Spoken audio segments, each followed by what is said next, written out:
नमस्कार दोस्तों, आपका स्वागत है हमारे चैनल पर। आप सब कैसे हैं? उम्मीद करता हूं कि आप सब अच्छे होंगे और स्वस्थ होंगे। आज की इस वीडियो में हम लोग क्लास 10 के समांतर श्रेणी से संबंधित कुछ प्रश्नों को बनाएंगे। ठीक है, यहाँ पर देखिए ये पहला नंबर का प्रश्न है, फिर यहाँ पर 2 नंबर का प्रश्न है। ठीक है, आगे देखिए यहाँ पर 3 नंबर का प्रश्न और 4 नंबर का प्रश्न।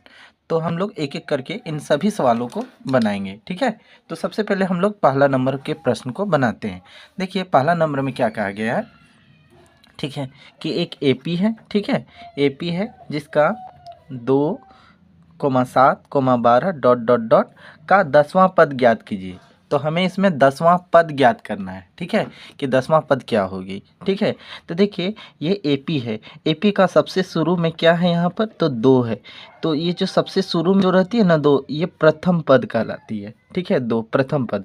प्रथम पद को ए से डिनोट करते हैं, तो यहाँ पर ए बराबर जो है वो 2 है। ठीक है, अब देखिए इसमें एक और टर्म है सारवंतर। ठीक है, सारवंतर को डी से डिनोट करते हैं। ठीक है, तो हमें सारवंतर ज्ञात करना बहुत इंपॉर्टेंट है। तो सारवंतर को डी से डिनोट करते हैं। इसका जो फॉर्मूला जो होती है उसको हम ऐसे लिखते हैं A2 माइनस A1। मतलब ये प्रथम पद है, दूसरा पद है, तीसरा पद। तो प्रथम पद A1 A2 A3। तो A2 में हम A1 घटाएंगे तब हमें डी का वैल्यू आएगा। तो A2 कितनी है, 7 है, घटा A1। A1 का ही इस जगह पर 1 छिपा हुआ है। ठीक है, तो A1 या ए बात एक ही है। ठीक है, उसका वैल्यू कितनी है, तो 2 है। ठीक है, अब 7 में 2 घटाते हैं तो कितना मान आती है, तो 5। इस तरह से हमारा सारवंतर जो आया वो 5 है। ठीक है, आगे का 10वां पद ज्ञात कीजिए। मतलब यहाँ पर n जो है ना, n का वैल्यू है कितना है, 10 है। ये पद जो है 10 है, तो हमें 10वां पद ज्ञात करना है। तो एक फार्मूला होती है। ठीक है, वो फार्मूला क्या है, देखिए an। ठीक है, an का फार्मूला होती है a जोड़ n-1 इंटू डी। ये an का फार्मूला होती है। ठीक है, हमें 10वां पद ज्ञात करना है। ठीक है, तो 10वां पद ज्ञात करेंगे तो an के जगह पर हम 10 लिखेंगे। A10 बराबर a का वैल्यू कितनी है, तो 2 है, यहाँ 2 लिखेंगे, जोड़ देखिए ब्रैकेट n का वैल्यू 10 है, 10 घटा 1 और डी का वैल्यू सारवंतर ये कितनी है, तो 5 है, 5 लिखेंगे। ठीक है, अब देखिए आगे में 2 जोड़, सबसे पहले ब्रैकेट का काम करेंगे, 10 में 1 घटाते हैं तो 9 बचती है। ठीक है, इस जगह पर गुना छिपी हुई। ठीक है, तो गुना 5 लिखेंगे, इस जगह गुना छिपी हुई है। ठीक है, तो अब यहाँ पर क्या क्या चिन्ह है, तो प्लस और गुना का चिन्ह है। तो इन दोनों में जोड़ और गुना का चिन्ह में सबसे पहले काम गुना का होती है। ठीक है, तो 2 जोड़, इधर गुना का काम करेंगे, 9 पचे 45। ठीक है, अब 2 और 45 को जोड़ेंगे तो कितना मान आएगा, तो 47 मान आएगा। मतलब हमारा जो 10वां पद जो है वो कितनी है, तो 47 है। ठीक है, ये इसका आंसर आ गया। ठीक है, अब हम लोग 2 नंबर के प्रश्न को बनाते हैं। 2 नंबर के प्रश्न में है 3,8,13,18 डॉट डॉट डॉट का कौन सा पद 78 है। ठीक है, तो हमें वो पद निकालना है कि कौन सा पद जो है वो 78 है। ठीक है, हमें यही पद का वैल्यू निकालना है। ठीक है, तो यहाँ पर देखिए ये 3 जो है ये सबसे शुरू में प्रथम पद है, तो a बराबर 3 है। ठीक है, अब हमें सारवंतर निकालेंगे डी का फॉर्मूला होती है A2 माइनस A1। ठीक है, A2 माइनस A1, तो डी बराबर A2 का वैल्यू 8 है, घटा A1 मतलब प्रथम पद, इस जगह 1 छिपा है। ठीक है, A1 का ही है या A बात बराबर है, वो कितनी है, 3 है। ठीक है, 8 में 3 घटाएंगे तो 5 मान आती है। ठीक है, अब देखिए इतना तो डी निकल गया। अब यहाँ कौन सा पद 78 है, देखिए यहाँ लास्ट में 78 है, लास्ट में 78, तो ये AN है। ठीक है, AN है, मतलब अंतिम पद जो है वो 78। हमें कौन सा पद मतलब n निकालना है। क्या निकालना है, हमें n का वैल्यू निकालना है, ये n कितनी होगी। ठीक है, तो फार्मूला वही लगाएंगे। फार्मूला जो होती है क्या होती है, AN बराबर, तो AN बराबर होती है a जोड़ n-1 इंटू डी। ठीक है, अब देखिए AN कितना है, तो 78 है, बराबर a का वैल्यू 3 है, जो जो वैल्यू वही पुट कर देंगे, जोड़ n घटा 1 इंटू डी। n का तो वैल्यू नहीं है तो n को हम n ही लिखेंगे, घटा 1, और d का वैल्यू जो है वो 5 है। ठीक है, अब देखिए आगे 78 बराबर 3 जोड़, यहाँ पर समझिए n घटा 1 इस जगह गुना छिपा है, गुना 5 इस जगह गुना है, तो 5 को एक बार n से गुना करेंगे, फिर एक बार 5 को 1 से गुना करेंगे। ठीक है, तो 5 को n से गुना करते हैं तो ये 5n होगी, यहाँ घटा के चिन्ह घटा लगाएं, फिर 5 को 1 से गुना करेंगे तो 5 होगी। ठीक है, कुछ ऐसा। देखिए यहाँ पर हम ऐसा करते हैं, 3 जोड़ 5n घटा 5 है ना, तो 3 घटा 5, उसके बाद इधर जोड़ 5n को लिखते हैं। ठीक है, अब 78 बराबर, ठीक है, 78 बराबर 3 घटा 5। देखिए 3 के आगे में इसका प्लस का चिन्ह छिपा हुआ, जब भी अलग अलग चिन्ह रहती है ना तो घट जाती है, तो प्लस और माइनस अलग अलग चिन्ह घटा देंगे। 5 में 3 घटाएंगे 2, ठीक है भाई, 2 बचेगी। अब दोनों में बड़ा अंक क्या है 5, और 5 पर कौन सा चिन्ह है, माइनस का चिन्ह है, तो माइनस लगेगी, इधर जोड़ 5n। ठीक है, कुछ इतना। इस घटा 2 को बराबर के इस ओर कर देंगे। ठीक है, तो देखिए 78 ये अपनी ओर है, इस घटा 2 को जब बराबर के इस साइड करेंगे, बाहें साइड करेंगे तो ये +2 होगी, बराबर इधर 5 है। ठीक है, अब देखिए 78 और 2 को जोड़ेंगे तो इसका वैल्यू 80 होगी, बराबर 5n। देखिए n के साथ 5 गुना हुई है। ठीक है, जब बराबर की इस ओर करेंगे तो ये भाग हो जाएगा, मतलब 80 बटा ये 5 हो जाएगी, 5 जो है ये नीचे आ जाएगी, n अकेला बचेगा। अब इसे कटा देंगे। ठीक है, देखिए 5 कम 5, यहाँ 8 है, 5 कम 5, 8 में 5 घटाते हैं तो 3 बचती है। सोचिए कि यहाँ पर 3 बना तो 30 बना, इस जगह 3 है तो 30 बनेगा। अब 5 का 5 पढ़ेंगे, 30 कितना बार में आएंगे तो 6 बार में, 5 6 30। ठीक है, तो इस तरह से देखिए 16 माना है, मतलब 16 बराबर n, मतलब n का जो वैल्यू जो है वो कितनी है, तो 16 है।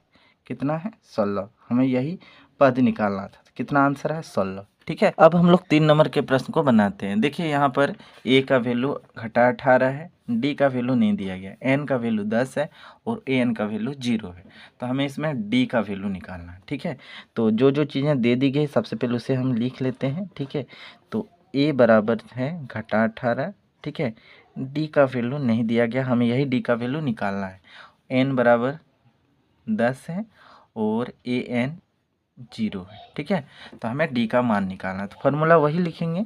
ठीक है, क्या, an इक्वल टू a जोड़ n माइनस 1 इंटू डी, और सबका वैल्यू यहाँ पर पुट कर देंगे। देखिए an बराबर क्या है, 0 है ना, तो an की जगह 0 लिखेंगे, बराबर a का वैल्यू घटा 18 जोड़ n का वैल्यू 10 है घटा 1, और d कितनी है, तो d हमें तो इसमें निकालना है, तो यहाँ d की जगह d ही लिखेंगे। ठीक है, अब देखिए 0 बराबर घटा 18 जोड़ 10 में 1 घटाते हैं तो 9 बचती है, तो 9 इस जगह गुना है, तो 9 गुना d बराबर 9d ही होगी। ठीक है, इस जगह गुना के फॉर्म में रहेगी तो इतना ही वैल्यू होगी, 9 गुना d बराबर 9d ही होगी। ठीक है, अब देखिए आगे 0 बराबर घटा 18 जोड़ 9d, इस घटा 18 को बराबर के इस ओर लाएंगे, तो घटा 18 को जब इधर लाएंगे तो प्लस 18 हो जाएगी, इस जगह पर प्लस चिन्ह है। ठीक है, बराबर 9d, मतलब इस जगह पर प्लस चिन्ह छिपा हुआ है। अब देखिए यहाँ 9 और d के बीच में गुना हुई, पहले भी बता चुके हैं, तो जब भी गुना रहती है संख्या को दूसरे ओर करेंगे तो वो भाग के फॉर्म में हो जाएगी, तो 18 ये जो 9 इधर आएगी तो इधर भाग हो जाएगी, नीचे लिखेंगे, बराबर। अब इधर अकेला d बच गया, अब इसको कटा देंगे, दोनों 9 से कट जाएंगे, 9 कम 9, 9 दूना 18। ठीक है, तो यहाँ पर d का वैल्यू जो आ रही है कितना, 2 वैल्यू आ रही है, तो इसको हम थोड़ा ऐसे करके लिख देंगे, d बराबर 2। हमें इसमें d का ही वैल्यू निकालना था, d का जगह पर कितने भर आएगा, तो यहाँ 2 भर आएगा। ठीक है, अब आगे देखिए अगला प्रश्न क्या है, तो 4 नंबर का प्रश्न है कि 2 यहाँ पर कॉमा खाली स्थान है, फिर इधर 26, हमें इसी खाली स्थान को भरना है, इसका वैल्यू क्या होगी। ठीक है, तो देखिए सबसे शुरू वाला टर्म ए कहलाती है, प्रथम पद, तो यहाँ पर शुरू में क्या है, 2 है ना, तो यहाँ a बराबर जो है वो 2 है, a बराबर कितने हैं, 2 है। ठीक है, उसके बाद देखिए यहाँ पर हम टोटल को गिनते हैं 1 2 3, मतलब यहाँ पर जो जितना भी गिने ये हमारा पद कहलाया। ठीक है, तो पद कितना तो है, n बराबर 1 2 3, 3 तो है तो n बराबर 3 लिखेंगे। और ये जो सबसे लास्ट में 26 है, an अंतिम पद कहलाता है, जो सबसे लास्ट में रहता है, तो an सबसे अंतिम में कितनी है, तो 26 लिखेंगे। तो यहाँ पर d का वैल्यू नहीं दिया गया है, अगर d का वैल्यू हमें पता चल जाए तो इस जगह पर क्या होगा, निकाल सकते हैं। ठीक है, तो देखिए इतना चीज़ मालूम हो गया, हमें किसका वैल्यू अभी निकालना, चलिए d का वैल्यू निकालते हैं। ठीक है, फॉर्मूला वही लिखेंगे। ठीक है, फॉर्मूला क्या होगी, an बराबर a जोड़ n माइनस 1 इंटू डी। ठीक है, अब देखिए यहाँ पर an की जगह में 26 लिखेंगे, बराबर a 2 जोड़ n का वैल्यू 3 है घटा 1, डी का वैल्यू नहीं है तो डी का डी ही लिखेंगे। 26 बराबर 2 जोड़ 3 में 1 घटाते हैं तो 2, इस जगह गुना छिपा हुआ 2 गुना डी 2 डी ही होगी, ठीक है। गुना यहाँ पर हम छिपा दिए हैं, ठीक है। अब क्या करना है, इस 2 इस जगह पर प्लस का चिन्ह, जब बराबर के दूसरे ओर कहेंगे तो ये घटा 2 हो जाएगी, बराबर इधर क्या 2d बचेगी। 26 में 2 घटाते हैं तो 24 मान आती है, बराबर 2d, ठीक है। अब देखिए यहाँ पर 2 की से डी गुना हुई है, जब बराबर के दूसरे ओर लाते हैं तो ये 2 इधर भाग हो जाएगी, नीचे होगी, अकेला बच जाएगा डी, ठीक है। अब इसको कटाते हैं दोनों को, देखिए 2 कम 2, 2 दूना 4, ठीक है।